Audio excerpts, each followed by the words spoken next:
De la case au pixel, archéologie du jeu vidéo, c'est notre exposition actuelle, temporaire, et elle parle des liens, des connexions qui existent entre les jeux très anciens, l'histoire des jeux, et les jeux contemporains, notamment les jeux vidéo. Donc l'idée, c'est de montrer que les nouveaux médias, ils sont jamais tout à fait nouveaux, mais ils vont puiser dans des traditions, dans des codes, dans des mécaniques de jeu qui ont une longue histoire.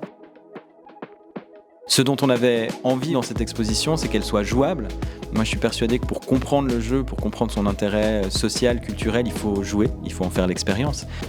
J'ai été pendant un certain nombre d'années chercheur en études du jeu vidéo. J'ai beaucoup travaillé sur l'histoire du jeu vidéo. Donc c'est évidemment un sujet qui m'intéresse et qui me passionne. Moi, ce qui est fantastique avec le jeu, c'est qu'il accompagne l'humanité depuis ses débuts. C'est vraiment une activité humaine fondamentale. On peut s'y intéresser sociologiquement, anthropologiquement, historiquement, esthétiquement. Il y a plein de points d'entrée en fait, pour s'intéresser au jeu, à son impact social, culturel, politique. Aujourd'hui, on n'est pas forcément tourné vers les toutes nouvelles ou toutes dernières technologies. Moi, ce qui m'intéresse, c'est d'amener du numérique qui soit durable, qui soit robuste et qui soit intéressant, qui amène une vraie plus-value pour l'expérience des visiteurs. Donc, vous l'avez vu dans l'exposition, on a plein de jeux vidéo. C'est pas forcément les jeux vidéo dernier cri, ultra photoréalistes qui tournent sur des machines super puissantes, mais c'est des jeux vidéo qui font partie d'un patrimoine historique et culturel qu'on a envie de présenter au public.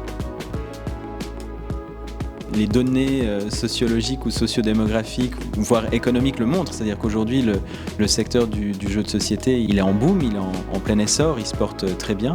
C'est sûr que quantitativement, le jeu numérique occupe une place très importante, mais le jeu de société fait aussi partie des pratiques culturelles ordinaires aujourd'hui. On joue beaucoup aux jeux de société.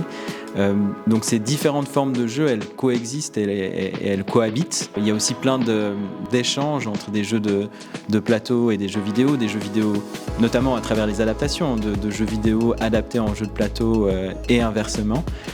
Donc non, moi je vois plutôt ces différentes pratiques de jeu comme des pratiques complémentaires qui existent ensemble dans un écosystème ludique.